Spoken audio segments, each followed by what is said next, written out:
بسم اللہ الرحمن الرحیم۔ White House press secretary Karoline Leavitt مبینہ طور پر نکولس مادورو کے نامعلوم کیوبن گارڈ کی پوسٹ شیئر کرتی ہیں، جس میں وہ گارڈ اپنی مکمل بے بسی کا اظہار کرتا ہے۔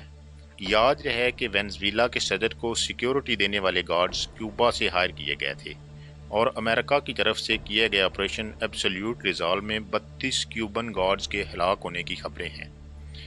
مبینہ طور پر کیوبا کا یہ security guard operation absolute resolve کا آئی وٹنس ہونے کی وجہ سے انٹرویو دیتے ہوئے کہتا ہے کہ جب امریکہ فائٹر، بمبر، جاسوس، ڈرون طیاروں اور آٹ ہیلی کاپٹرز کے ساتھ وینزویلا کے دارالحکومت کیراکس پر دعویٰ بولتا ہے اور ڈیلٹا فورسز کے مخصوص اہلکار ہیلی کاپٹر سے اتر کر مادورو کو اغوا کرنے کے لیے زمینی آپریشن کرتے ہیں، تو مادورو کے کمپاؤنڈ کی سیکیورٹی ڈیوٹی پر معمول گارڈز اس سچویشن میں بالکل رسپانس نہیں کر پاتے ہیں۔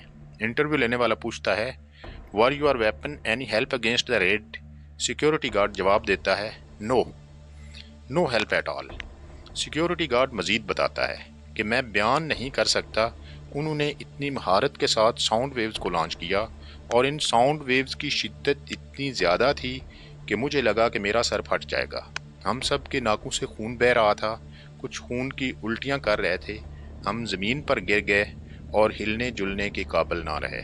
انٹرویو لینے والا اگلا سوال پوچھتا ہے "Do you think rest of the region should think twice before confronting America?" Security guard جواب دیتا ہے "Without a doubt, I am sending a warning to anyone who thinks they can fight the United States." اس post میں ایک message ہے اس region کے لیے اور پوری دنیا کے لیے کہ امریکہ بہت طاقتور ہے، یہ اپنا ایک فوجی مروائے بغیر ایک خود مختار ملک کے صدر کو بیوی سمیت اغوا کر سکتا ہے، یا یوں کہہ لیں کہ یہ دھمکی ہے پوری دنیا کے لیے۔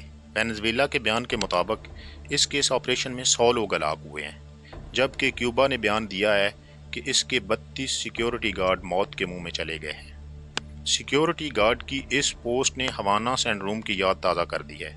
سابقہ CIA تجزیہ نگار ایریکا سٹتھ نے CBS نیوز کو بتایا "My brain is broken. We got this as a result of serving our country and we deserve to be taken care." 2015 میں امریکہ نے کیوبا کے دارالحکومت ہوانہ میں اپنا سفارت خانہ اوپن کیا۔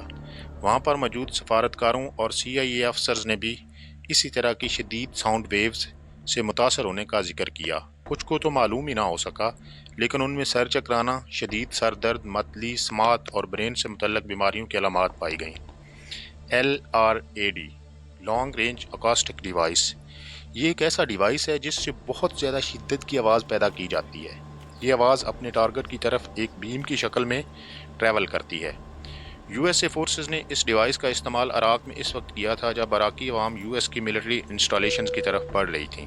ممکن ہے اس طرح کا ایڈوانس ڈیوائس ڈیلٹا فورسز کی طرف سے استعمال کیا گیا ہو، جس کے بارے میں بیان کرتے ہوئے گارڈ اپنی مکمل بے بسی اور امریکن فورسز کے سپر پاور ہونے کا اعتراف کر رہا تھا۔ آپ اس کو کس اینگل سے دیکھتے ہیں؟ یہ پوسٹ سچ پر مبنی ہے یا محض پروپیگنڈا ہے؟ کمنٹ ضرور کیجیے گا۔